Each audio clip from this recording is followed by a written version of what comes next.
What's up, you guys? This is day 5 of me filming a video trying to get to be a better presenter and talking about the stuff that I think is pretty interesting, which is tools and home.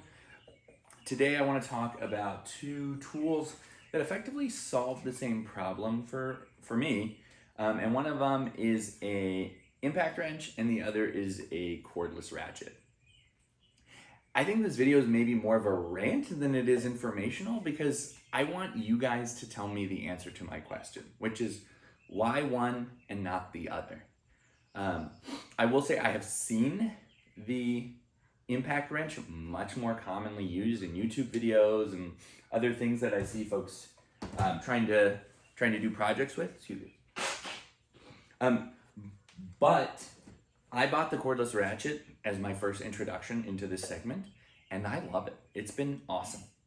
I will tell you what I think the answer is, which is I think this one, if you look at the specs, will produce a lot more torque, and so allow you to just drive bigger bolts that are stuck. And oftentimes, if you got something rusted, if you're using an automotive context, that can be a value. But honestly, for what I do in my weekend warrioring, I just need something that will take bolts on and off.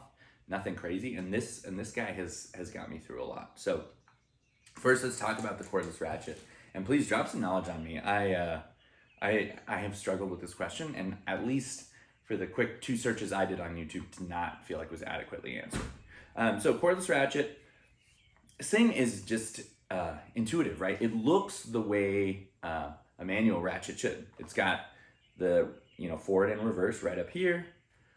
It's got your square hookup right here. Keep in mind that at least with DeWalt company, they have 3 different sizes. So it's the exact same tool with just this changed out on all 3 of them. So 1/2 inch, a 3/8, and a 1/4 inch, I think.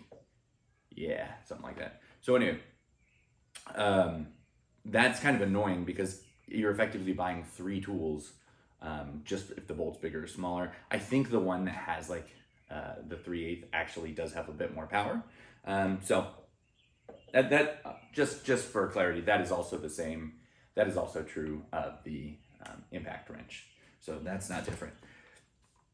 You've got your lock here. You got your, turn this off, and you've got your go trigger down here. Way it's set up, you can have big or small. I usually keep a small battery on it. It does drain the battery pretty quickly, but I'm not driving tons and tons of bolts, and I just like the lower profile aspect. This is very long and not super compact, but I'm sure people will like slam it. I honestly think it's great. Like, it does the job for me all the time, and it's really intuitive. It's just like a good product. It feels nice in your hand. It's got a little weight to it, but it's not overly heavy. So yeah, don't ask me how I got into impact wrenches. I feel like it's an embarrassing story how I have like 3 effectively of the same tool, but pretty cool. And I think it's a little less powerful, but whatever. Okay, so number 2, I actually have 2 impact wrenches. And so I just think I'm not going to talk about them totally differently. I think they're just cool, or I guess one of them is the compact atomic series is I think what they call it, but it just means it's a compact tool. And then this is the non-compact version. So this is the 1/2 inch.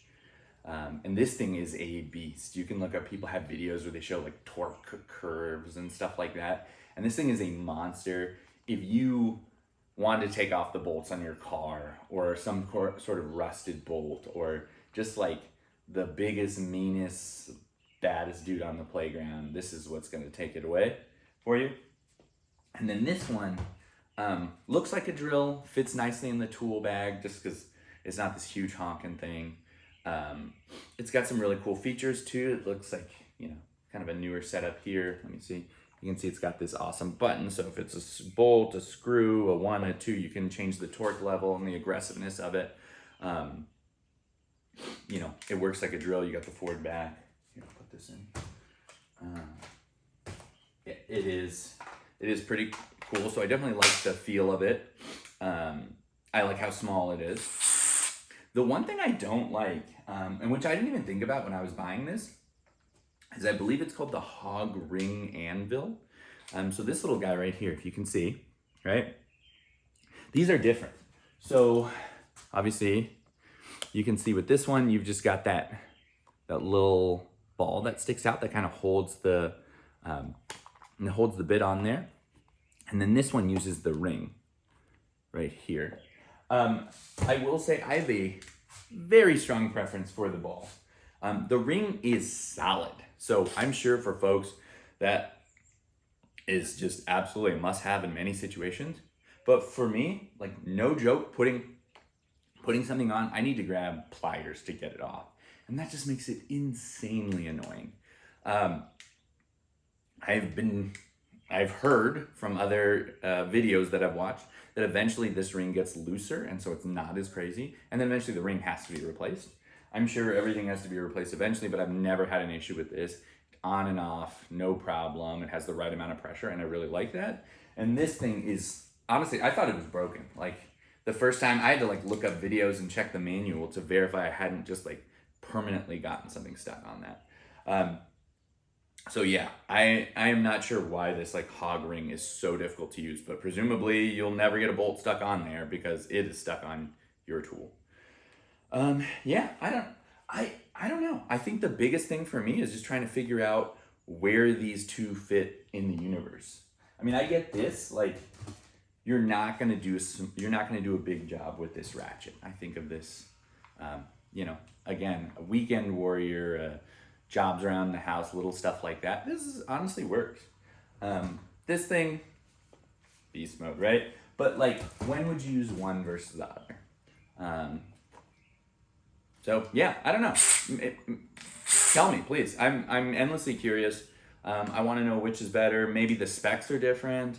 I feel like I've seen some videos where people just really slam this, and it's been a cool tool for me. But I'd love to know like why folks think it sucks, and like why this one's better or not, vice versa. If you have the exact opposite opinion, I'd love to know that too. Yeah. Oh, also, I'm totally just noticing this for the first time, but there's no light on this. That's weird. I feel like every DeWalt tool has a light. And this just does not have a light. So, anyway, more of a rant than information. I've been super satisfied with these. I never use a manual wrench again, or a manual ratchet again. But I'd love to hear what you guys think. And yeah, drop some knowledge on me, please. All right, thanks guys. This was a little bit of a flop today, but hopefully we can get better tomorrow. Appreciate it. Bye-bye.